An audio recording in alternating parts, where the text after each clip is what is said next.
that among these are life, liberty, and the pursuit of happiness.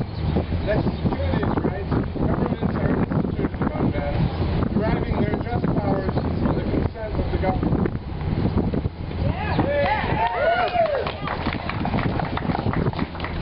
We, the people of the United States, in order to form a more perfect union, establish justice, ensure domestic tranquility, provide the common defense, promote the general welfare, and secure the blessings of liberty to ourselves and our posterity, do ordain and establish this Constitution for the United States of America.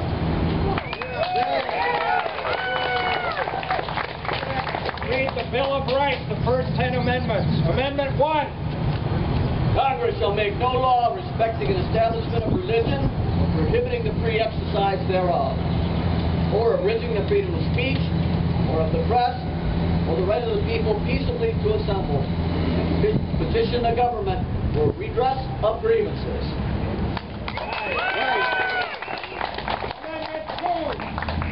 A well-regulated militia, being necessary to the security of a free state, the right of the people to keep and bear arms shall not be infringed.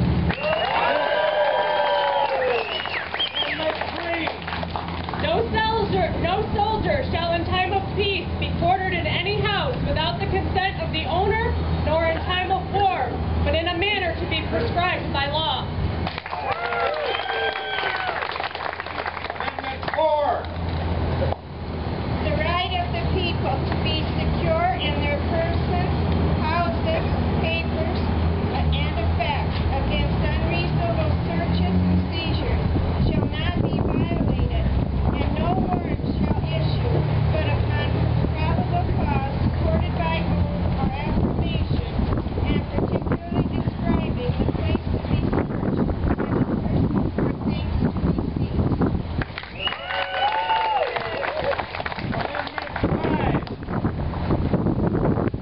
No person shall be held to answer for a capital or otherwise infamous crime unless on a presentment or indictment of a grand jury, except in cases arising in the land or naval forces or in the militia, when in actual service in time of war or public danger. Nor shall any person be subject for the same offense to be twice put in jeopardy of life or limb, nor shall be compelled in any criminal case to be a witness against himself, nor be deprived of life, liberty, or property without due process of law, nor shall private property be taken for public use without just compensation.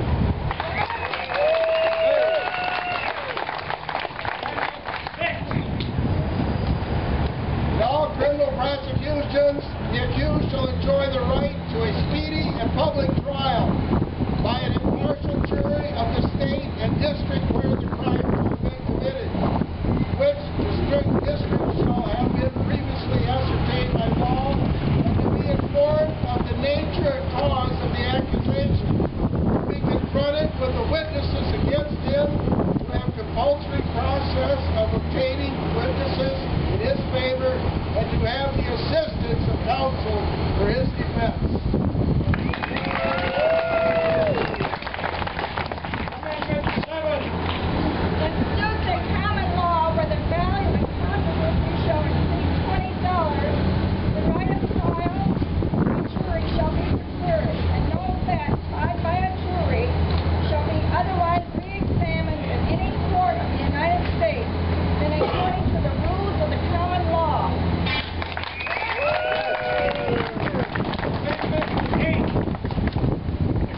Bail shall not be required, nor excessive fines imposed, nor cruel and unusual punishments inflicted.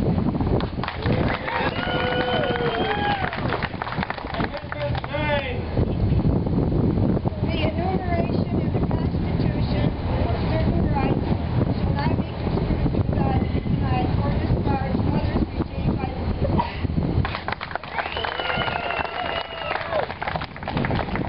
Amendment 10. The final of the Bill of Rights. The powers not delegated to the United States by the Constitution, nor prohibited by it to the states, are reserved to the states respectively, or to the people.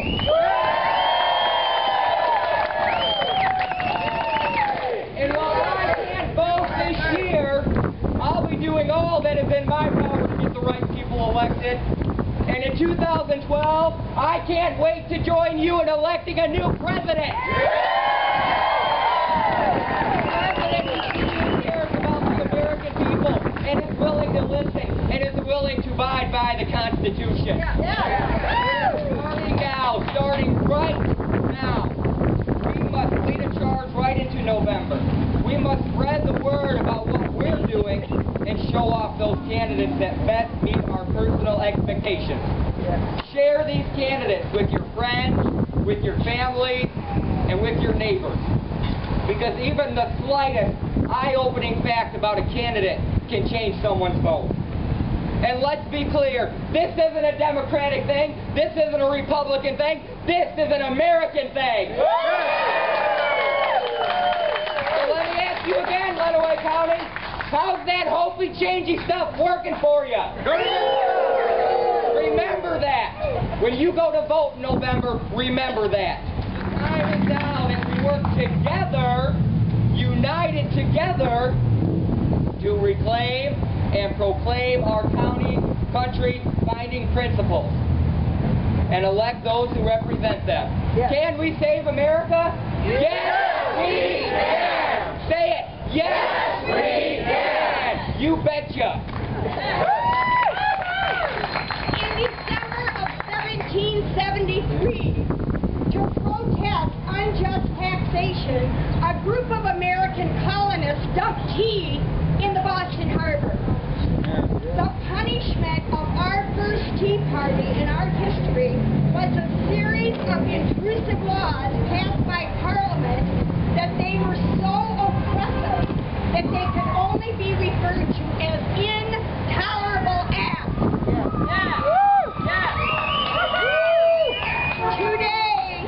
Today we are experiencing intolerable acts. Can you see that? Intolerable acts. Say it again. Intolerable acts. Just as the colonists banded together to reverse those intolerable acts, so are we doing that today. Currently, our politicians continue to spend recklessly. They're piling up a debt that is completely bankrupting this nation. They are giving terrorists the same constitutional rights as we have. They are taxing us to death. They are intruding in our daily lives. And they have nationalized our health care system. Amen. They are doing this all against the will of the American people. Americans won't stand for it. The American love for liberty prevailed in our founding, and it will prevail again. Amen. Washington believes that turning America into a European welfare state is the solution to the challenges of this great nation. They are wrong. There is another solution to the challenges facing this country today, and it begins with strong conservative leadership and ideas. But we first must stop the defeat the radical assault on America by defeating those who support any portion of it. Don't you agree?